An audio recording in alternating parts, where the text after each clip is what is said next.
Team इस समय ward number 66 में है और यहाँ इस वार्ड में एक प्रत्याशी राहुल त्रिपाठी जी हैं जो यहाँ से चुनाव में पार्टिसिपेट करने जा रहे हैं। सोचने का विषय यह है कि यह पेशे से केमिस्ट्री के टीचर हैं। केमिस्ट्री जिसको बड़े बड़े लोगों के भेजे में बात नहीं उतरती है कि a+b का होल स्क्वायर कैसे मेंटेन होगा, HCl क्या होता है, NH4Cl क्या होता है, वैसा व्यक्ति राजनीति में आ रहा है तो निश्चित तौर पर कोई ना कोई चमत्कार होने जा रहा है।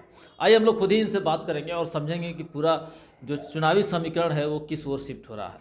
सर, एबी न्यूज़ में आपका स्वागत है। नमस्कार भाई साहब, धन्यवाद। क्या कहेंगे, किस तरीके से आप एक राजनीति की ABCD बोली जाती है, पार्षद का चुनाव हो या ग्राम प्रधान का चुनाव हो, आप अपने को ला रहे हैं एक अध्यापक होने के बावजूद, क्या समस्याएं दिख रही है?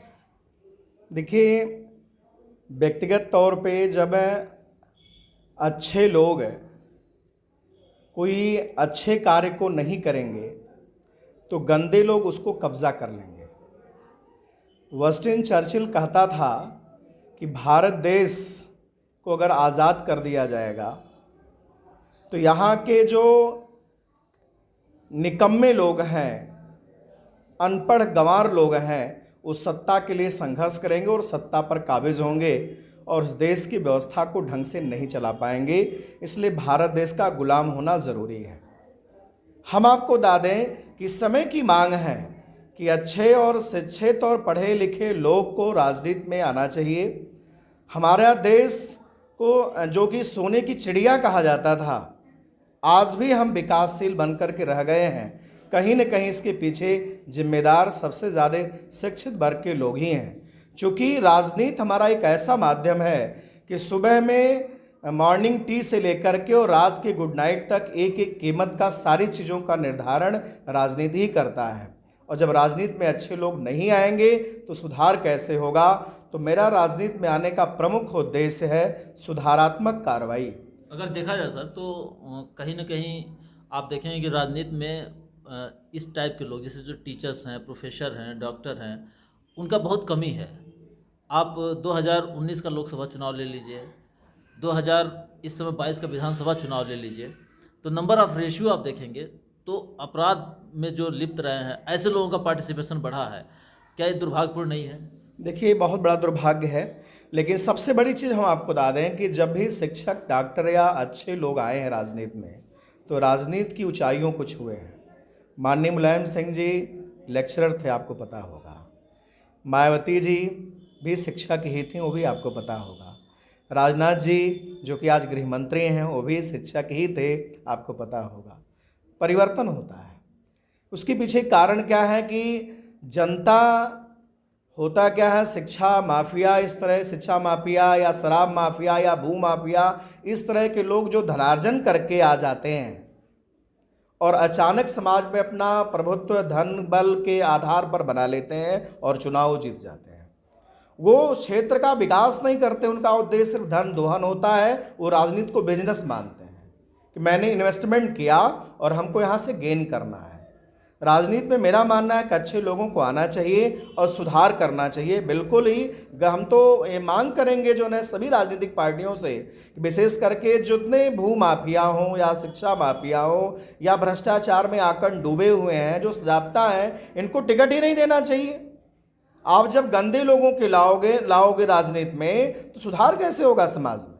बिल्कुल इन पे कार्रवाई होनी चाहिए। इनको राजनीति में चुनाव लड़ने से इनको रोक दिया जाना चाहिए और अच्छे लोगों को प्रेफर करना चाहिए, तभी देश में सुधारात्मक कार्रवाई होगी। तभी हम एक जो विश्व गुरु का सपना देख रहे हैं कि भारत हमारा विश्व गुरु बनेगा, ये तभी साकार हो पाएगा जब अच्छे लोग इसमें प्रवेश करेंगे। तो अब वार्ड तो चूँकि छोटा ही है विधानसभा और संसद की तुलना में, तो क्या चुनौतियाँ दिख रही हैं आपको वार्ड नंबर 66 में? देखिए, वार्ड नंबर 66 नेताजी सुभाष चंद्र बोस नगर जो हमारा वार्ड है, ये दुर्भाग्य है यहाँ का कि यहाँ सबसे ज़्यादा संख्या में हमारा संघ परिवार है। संघ परिवार के लोग सबसे ज़्यादा हैं। पूर्वांचल में संघ के कोई भी कार्यक्रम होता है तो हमारे संस्कृत विद्यालय में होता है। इसके अलावा मैं आपको बता दें, इस वार्ड में सबसे ज़्यादा संख्या ब्राह्मण परिवार का है। दूसरे नंबर पे हमारे जो है विशेष करके बिजनेस बनिया वर्ग आते हैं। तीसरे नंबर पे कांस परिवार आता है। यहाँ तमाम अच्छे लोगों का समूह, अच्छे से अच्छे लोग हैं यहाँ पर। लेकिन दुर्भाग्य है कि एक गंदे व्यक्ति ने पिछले 10 वर्षों से यहाँ पर आकर के और एक कितना गलत माहौल बना दिया है। पार्टी में किन्हीं कारणों से धन का प्रलोभन देकर के अन्य किसी कारणों से उस टिकट उसने ले लिया। क्योंकि मैक्सिमम संघ परिवार के लोग हैं तो सभी लोग टिकट वोट दे देते हैं और चुनाव जीत जाता है। उसको लगता है कि मैं अपने बल पे चुनाव जीत ले रहा हूँ। हकीकत में आपसे चैलेंज करके कह रहा हूँ कि भारतीय जनता पार्टी टिकट उसको न दे, किसी अदने प्रत्याशी को दे दे, यहाँ से चुनाव जीतेगा। अगर वो 200 वोट क्रॉस कर जाएगा तो जो कहिएगा मैं हार जाऊंगा। हकीकत का है कि वार्ड हमारा ये संघ परिवार का है। दुर्भाग्य है इस वार्ड का, 10 वर्ष में कोई विकास के कार्य नहीं हुए। 10 वर्षों में आपको बताया है कि जो भी वार्ड में सड़क का निर्माण कराया गया है उन्हीं कॉलोनियों में निर्माण कराया गया है जो अनऑथराइज हैं, जहाँ पे जो छोटे मोटे प्लाट बनाते हैं लोग, वो उसको एक्स्ट्रा पैसा दी, वहीं पर इन्होंने सड़क का निर्माण कराया एक्स्ट्रा पैसा लेकर के। जनहित का कोई रोड का निर्माण ईमानदारी से नहीं किया गया। अभी आपको बता दें कि बीएन पब्लिक स्कूल के सामने, सिधारीपुर के सामने सोयम ईंटा लगा करके नाली बनवाया जा रहा था, जिसको मैंने मुद्दे को उठाया। उसके बाद जब वो मुद्दा काफ़ी हाईलाइट हो गया तब उसमें सुधारात्मक कुछ कार्रवाई हुई, लेकिन जितना होना चाहिए था वो भी नहीं हुआ। डूडा के द्वारा 2 पार्कों का निर्माण यहाँ करवाया गया और डूडा निर्माण करवाता और इन्होंने क्या किया, दोनों में ताला लगा दिया। एक पार्क में हम आपको बता दें हमारा संघ परिवार की शाखा लगती थी, ये अपनी निजी संपत्ति मान रहे हैं, उसमें उन्होंने ताला लगा रखा है। संघ की शाखा नहीं चलने दे रहे हैं, इनकी निजी संपत्ति है। मैं आपको बता दें इस कॉलोनी में उन्होंने तमाम ऐसे प्लाट हैं जो बेचारा गरीब किसी कारण से किसी व्यवस्थित व्यवस्था करके उसने प्लाट खरीदा, 5 से 6 प्लाट इन्होंने कब्जा कर रखा है।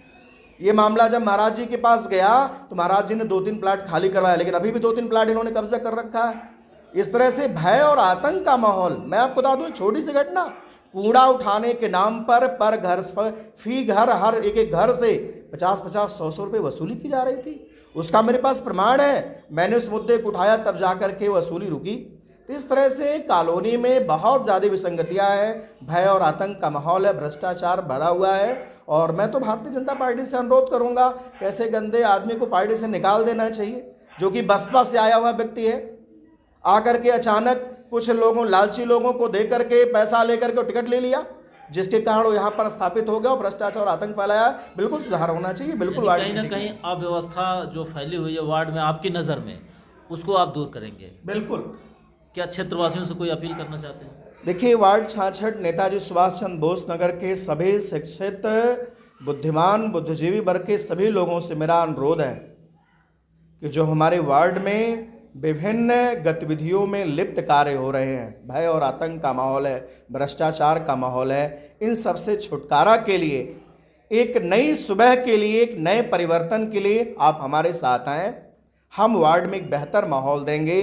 जो माननीय मोदी जी या हमारे मुख्यमंत्री श्री योगी आदित्यनाथ जी का सपना है, सबका साथ, सबका विकास और सबका विश्वास, इस मूल मंत्र को मैं वार्ड में अक्षरशः पालन करवाऊंगा। ये मेरा प्रयास रहेगा। धन्यवाद।